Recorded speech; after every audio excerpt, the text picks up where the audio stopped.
In the shadowed annals of Western esotericism, where the grimoires of old whisper secrets that echo through the veils of time, we encounter the formidable presence of Asmodeus, the ninth spirit of the Goetia, as chronicled in the Lesser Key of Solomon.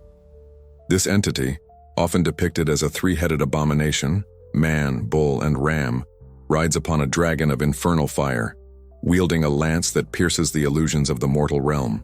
Yet beyond the seals and incantations lies a more intimate peril, one that delves into the very core of human vitality.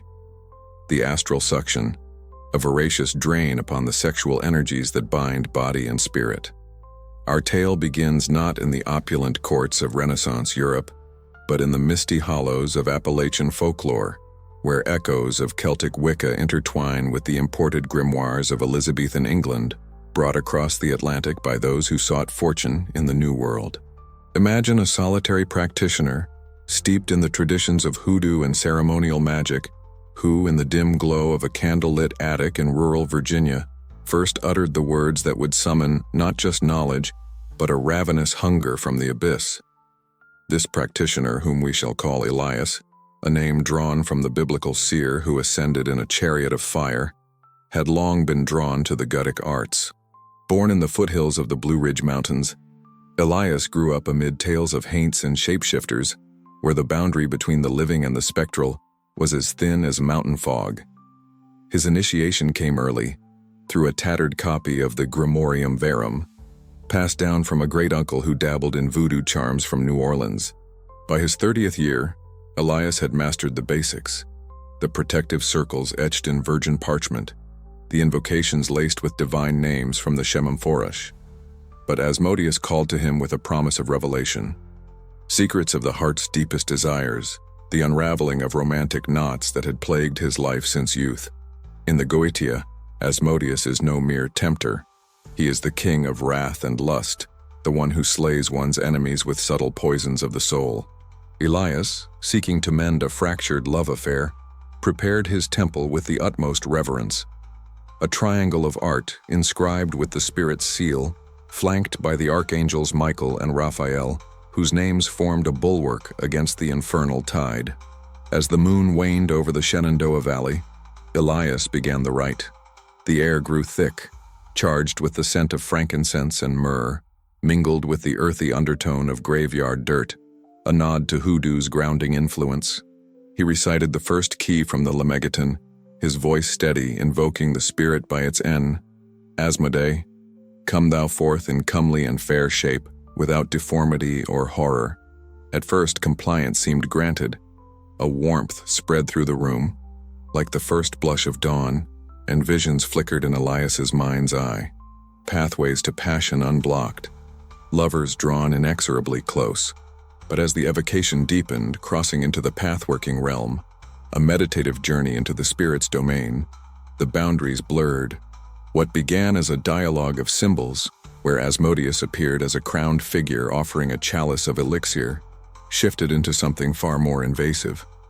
The spirit's presence coiled like smoke around Elias's astral form, a subtle tendril at first, probing the reservoirs of his life force, particularly the sacral energies that fuel creation and desire.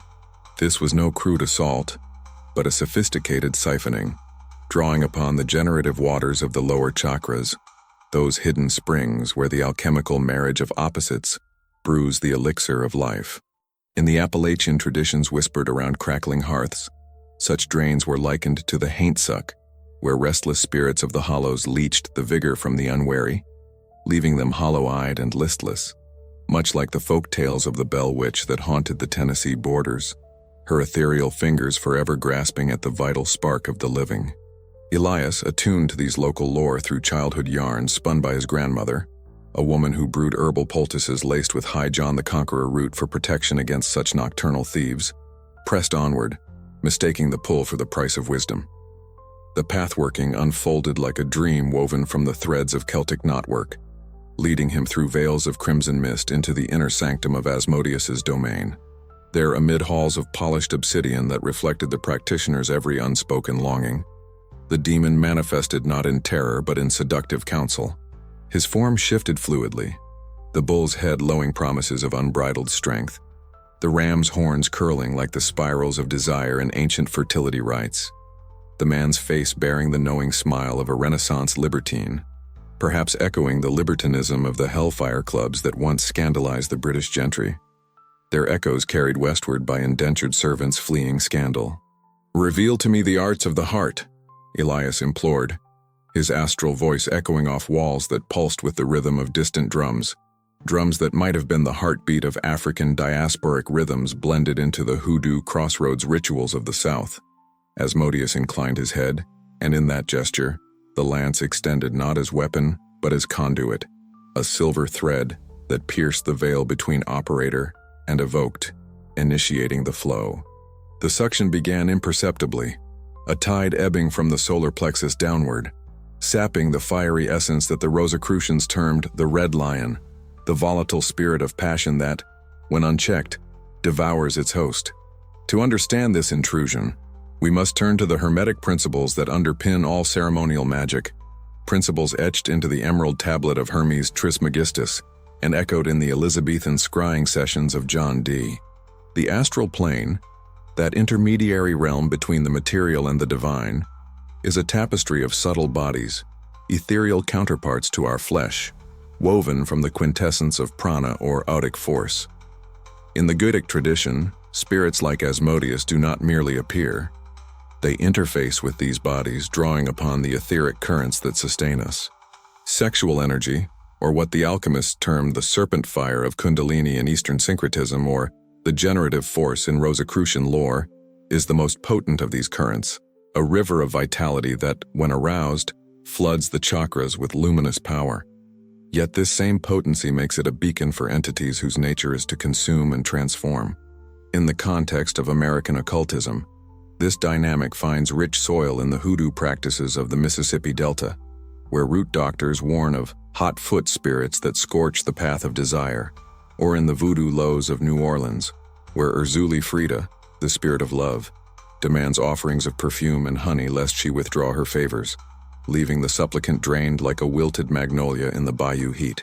Elias felt it first as a gentle pull, akin to the magnetic draw of a lover's gaze across a crowded hall in some Arthurian feast, but laced with the undercurrent of Appalachian unease, the same chill that settlers described when crossing the Cumberland Gap, pursued by unseen eyes from the Cherokee spirit world. In his pathworking, he traversed the house of the demon, a labyrinthine palace of crimson tapestries and echoing chambers, where mirrors reflected infinite versions of his desires. His estranged lover returning with arms outstretched, the barriers of misunderstanding dissolving like morning mist over the Great Smoky Mountains. Asmodeus, now manifest as a regal advisor with eyes like smoldering coals from the forges of Hephaestus, offered counsel. "The chains of your beloved are forged in fear. Dissolve them with the flame I bestow." Elias accepted the gift, a sigil etched in flame upon his palm, and in that moment the exchange inverted. The spirit's lance, symbolic in the grimoires, became literal in the astral, a probe that siphoned the very essence of his loins, draining the vital spark that alchemists guard as the philosophical mercury. This mercury, in hermetic terms, is the volatile principle that unites sulfur and salt, the masculine and feminine within. Its theft disrupts the inner equilibrium, much as the folk healers of the Ozarks speak of love gone sour, where unchecked passion curdles into a poison that saps the bones. What followed was no dramatic possession, no Hollywood spectacle of levitation or guttural voices, but an insidious erosion, a suction that left Elias's physical body slumped in his chair, sweat beading on his brow as if in the throes of fevered ecstasy. The room, once sanctified by the flicker of beeswax candles anointed with patchouli oil, a staple in southern conjure bags for drawing affection, now seemed to constrict, the shadows lengthening like the branches of ancient oaks that locals claimed harbored the restless dead. In hoodoo lore, such drainings are countered with uncrossing salts of Epsom and lemongrass. But Elias, deep in trance, could only sense the growing void, a hollowness in his core, as if the dragon's fire had been redirected inward, consuming his own fuel. The pathworking devolved into a vortex of sensation, pleasure laced with peril, where the demon's whispers blended with echoes of personal history, childhood rejections in the one-room schoolhouse, the sting of a father's stern Baptist sermons decrying the flesh as sinful vessel. Asmodeus, ever the mirror of wrath, amplified these, turning introspection into extraction, each unresolved knot in Elias's psyche, a vein tapped for the spirit's feast. This phenomenon, known in occult circles as vampiric drain or astral leeching, finds parallels in the folklore of the British Isles, where succubi and incubi, shadowy kin to Asmodeus, were said to visit in the night, leaving victims pale and enfeebled, their seed stolen in dreams that blurred into waking torment. Transplanted to the American South, these tales evolved in the conjure traditions where night doctors or spirit riders were warded off with horseshoes nailed above the door and bottles filled with nails buried at the thresholds, simple yet potent barriers against the ethereal thieves. Elias's experience escalated as the rite prolonged. The warmth turned to a chill, his limbs growing leaden, his breath shallow as the mountain winds that howl through hollows at dusk. In the astral vision, the palace walls closed in, the mirrors now showing his form withered, the sigil on his palm pulsing like a wound that wept not blood, but starlight, dimming with each pulse. Panic flickered, but the magician's discipline held, barely. He invoked the license to depart, thrice repeating the banishing formula of the pentagram. Yet the tendril lingered, a psychic afterimage that would haunt his nights for weeks, manifesting as nocturnal emissions laced with visions of crimson halls, a reminder that in the Goetia, knowledge is a double-edged sword, cutting both ways. Delving deeper into the symbology of Asmodeus reveals layers of ancient provenance, tracing back to the Book of Tobit in the Apocrypha, where the demon slays Sarah's 7 husbands out of jealous wrath, only to be bound by the archangel Raphael with the smoke of fish entrails, a crude precursor to the sophisticated bindings of Solomonic magic, evoking the incense rituals of the ancient Near East that influenced the hoodoo use of asafoetida to repel ill-willed spirits. In the Goetia, this wrath transmutes into a teaching tool. Asmodeus grants knowledge of geometry, astronomy, and the liberal sciences, but at the cost of confronting one's basest impulses, much like the alchemical process of nigredo, where the base metals of the soul are dissolved in the blackening fire of self-reckoning. For Elias, the suction was no accident but a mirror to his own unacknowledged hungers. A life of suppressed passions, where the Appalachian Protestant upbringing clashed with the wild call of the old gods, those Celtic deities smuggled in the bloodlines of Scots-Irish settlers, their fairy rings hidden in the rhododendron thickets. Recovery began at dawn, as the first light pierced the attic window, casting long shadows like fingers retreating from the banishing light. Elias, trembling, performed the full lesser banishing ritual of the pentagram, tracing fiery crosses in the air while visualizing roots delving into the earth, a technique borrowed from Celtic druidry, grounding the excess ether, much as Appalachian granny witches use oak galls and devil's shoestring to anchor the spirit against wandering. Yet the drain persisted subtly, a fatigue that shadowed his days, an aversion to intimacy that strained his sought-after reconciliation, turning stolen glances into averted eyes. It was in consultation with a circle of fellow occultists, a loose coven drawing from Golden Dawn echoes in Louisiana voodoo, meeting in a clapboard church-turned sanctuary in Asheville, that the full extent dawned. One elder, versed in the works of Aleister Crowley, who himself evoked Asmodeus in his vision and the voice, likened it to the Black Brothers of Thelema, those who hoard their energy rather than expending it in balanced union, their auras festering like untended wounds in the humid Carolina air. The suction, they explained, occurs when the evocation lacks equilibrium, the triangle of art unanchored by offerings of will, or the operator's aura pierced by doubt, allowing the spirit to reverse the flow, much as a crossroads deal in hoodoo can backfire if the honey jar isn't sweetened with true intent. Elias's near fainting came not in the rite itself, but in the aftermath, as he stumbled down the creaking stairs to his kitchen, the world tilting like a moonshine jug upended, his vision blurred, the sigil on his palm burning as if branded anew, and he collapsed against the pine table, gasping as the room spun in a carousel of crimson and shadow. In that moment of vulnerability, fragments of the demon's domain replayed, The lance as lover's caress turned predator's claw, the chalice overflowing not with elixir but with his own essence, poured back into the void. Neighbors, hearing the thud, might have attributed it to a fainting spell from the heat, common in the sweltering Virginia summers. But Elias knew better. The haint had followed him home, a psychic hitchhiker clinging to the coattails of his astral double. To sever it, the coven prescribed a week of restorative work. Baths in spring water infused with vervain and mugwort, herbs sacred to both Druidic and voodoo pantheons, recited over with psalms twisted into charms. Psalm 91 for protection, its words bent to enclose the sacral fires once more. Daily meditations rebuilt the etheric shell, visualizing a golden belt of solar fire cinched around the waist. A barrier drawn from the hermetic seals of the Heptameron, adapted to the local lore of binding the rider, with threads of red flannel. Yet even as the physical symptoms waned, the pallor giving way to ruddy cheeks, the fatigue lifting like fog from the valley floor, the psychological scars lingered.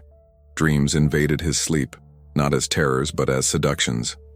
Asmodeus appearing as the lost lover, his three heads merging into one face of idealized beauty, whispering geometries of the heart that resolved into equations of loss. Elias awoke each time drenched, his sheets tangled like the knots he sought to untie, pondering the demon's true lesson. That lust is not mere appetite but a forge for the soul, where wrath tempers desire into wisdom or consumes it utterly. In the broader tapestry of Goetic evocation, such encounters are not anomalies but initiations, echoes of the Eleusinian mysteries where the initiate faced the underworld's hunger to emerge renewed. For practitioners in the American occult underground, from the San Francisco Thelemite lodges to the backwoods altars of the Bible Belt, these drains serve as cautionary gospels, reminding that the spirits of the Lemegeton are not servants, but sovereigns, their pacts sealed in the blood of balanced exchange. To fully grasp the mechanics of astral suction, we must descend into the Kabbalistic architecture that frames the Goetia, where Asmodeus resides in the infernal spheres of the Qliphoth, the shattered shells that veil the divine light. In the Tree of Life, his domain aligns with Gebura's severity, the Sephira of Mars where judgment cleaves illusion, but inverted into the Qliphothic Thaumiel, twin-headed tyranny that devours unity. This inversion manifests in the suction as a perversion of the upward aspirant flow, the Ida and Pingala Nadis of yogic lore, transposed to Western terms as the pillar of mercy and severity, where the spirit hijacks the ascending current, redirecting it downward into the abyss. Elias, in his post-rite haze, pored over yellowed pages of the Zohar, its Aramaic whispers translated through the lens of Appalachian isolation, seeking parallels in the Kabbalistic tales of Lilith, the night hag who steals the seed of men, her windswept form akin to the banshees of Irish import that wail through the hollers. The coven's elder, a wiry man named Josiah with tattoos of Enochian letters peeking from his flannel sleeves, marks earned in solitary vigils atop Grandfather Mountain, elucidated further during a moonlit gathering around a bonfire of sycamore wood. "The drain ain't theft, boy," he drawled, his voice carrying the twang of Carolina lowcountry. "It's reflection. Asmodeus shows you your own greed, the way you clutch at love like a miser his coin, and in that clutching you give him leave to take." Josiah's wisdom stemmed from decades bridging the Golden Dawn's pomp with the raw pragmatism of root work, where spirits are bartered with not in Latin flourishes, but in the vernacular of need, hot peppers for heat, cool milk for calm. He recounted his own brush with a similar entity, Paimon the Ninth King, whose trumpets of revelation had once blared in his skull, draining the marrow until he fasted on black-eyed peas and prayed to Legba at the gate. For Elias, the remedy extended beyond baths, a talismanic chain of silver, engraved with the seal of Raphael, and strung with lodestones charged under the waxing moon, worn against the skin to magnetize back the lost vitality. This chain, a fusion of Solomonic artifice and hoodoo hardware, hummed against his chest like a second heartbeat, gradually repelling the tendril's grasp. As weeks unfolded, Elias's reconciliation faltered not from curse but clarity. The sigil's flame had illuminated the fractures in his bond, revealing a partner ensnared not by external foes, but by her own shadows, much as Asmodeus had exposed his. In quiet moments by the New River, where Cherokee legends speak of underwater spirits pulling the unwary below, Elias meditated on the demon's gifts. The geometries now sketched in his journal as mandalas of emotional architecture, charts mapping the angles of attachment and release. Astronomy, too, unfolded in starlit vigils, constellations as sigils, Orion's belt a lance parallel to Asmodeus's own, piercing the night to reveal cycles of destruction and rebirth. Yet the suction's legacy was a tempered restraint, a wariness of the pathworking's depths, where the house of the demon becomes a hall of mirrors, each reflection demanding toll. In the occult revival of the American South, from the pagan pride days in Knoxville to the whisper networks of online grimoirists, such stories circulate as modern myth, warning that the Goetia's spirits teach through trial. There drains the crucibles where base lead transmutes to philosopher's gold, or shatters the vessel irreparably.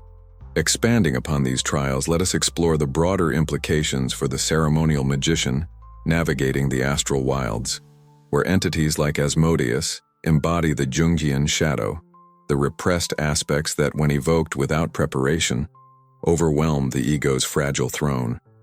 In the hermetic canon, from Agrippa's 3 books of occult philosophy to the scrying diaries of Dee and Kelly, evocation is framed as a dialogue with the daimonic, the intermediary powers that bridge human and divine.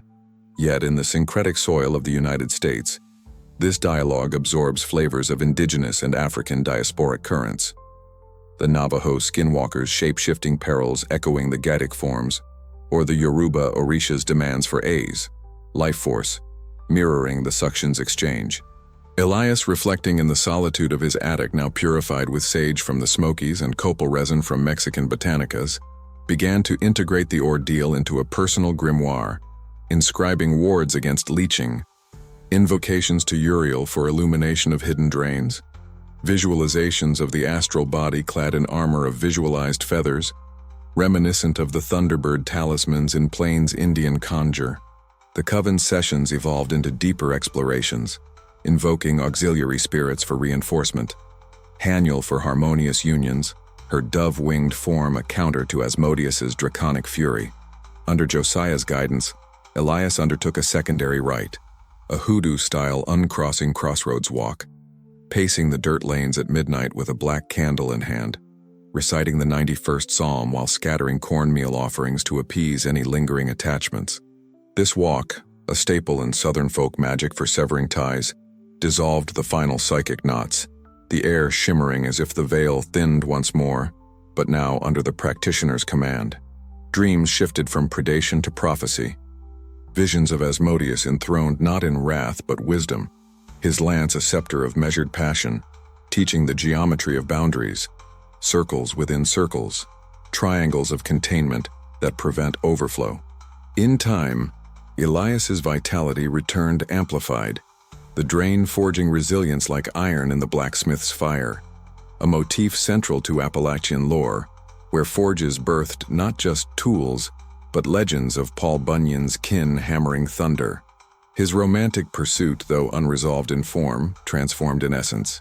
He approached love not as conquest but communion, the sigil fading from his palm like a healed scar. This evolution underscores the Goetia's profound pedagogy. Spirits as stern mentors, their suctions the prunings that shape the soul's orchard. For those drawn to the lemegeton in the digital age, where TikTok talismans and Instagram invocations proliferate, Elias's tale serves as beacon and break, urging reverence for the preparatory arts, the grounding and elemental balances drawn from the earth's own grimoires, be they the root cellars of hoodoo or the stone circles of Celtic memory transplanted to New World soil. As our narrative draws toward culmination, consider the ethical labyrinths posed by such evocations, where the line between seeker and summoner blurs under the weight of consequence. In the ethical treatises of Paracelsus, the spagyric father who blended alchemy with folk healing across the Alps and into colonial apothecaries, magic is deemed noble only when wielded for the greater harmony, lest it rebound as the very poison it dispenses. Asmodeus, in his dual valence of destroyer and revealer, embodies this paradox. the wrath that clears the path for renewal, yet scorches the hasty hand. Elias, now a mentor in his own right, shares his chronicle at gatherings in the shadow of the Appalachians, where covens convene under harvest moons, blending Enochian calls with banjo-strummed hymns to the old ones. His warnings resonate. Prepare the vessel with fasts and purifications, anchor the triangle with libations of will and gratitude, and ever recall the license to depart as the right's true sovereign. In the final analysis, the astral suction emerges not as curse but catalyst, a Goetic gauntlet that tempers the magician against the abyss's allure. From the misty ridges of Virginia to the bayous of Louisiana, where voodoo vives trace paths akin to Solomonic seals, practitioners honor this truth. The spirits demand not subjugation, but symbiosis. There drains the echoes of our own unquenched thirsts. Elias, gazing at the waning moon that once witnessed his peril, finds peace in the knowledge gleaned, a geometry of the heart etched eternal, a lance that pierces illusion to free the soul. Thus, in the grand tapestry of esotericism, Asmodeus rides on, his dragon's wings spanning epochs, inviting the bold to the dance of desire and discipline, where suction yields to sovereignty.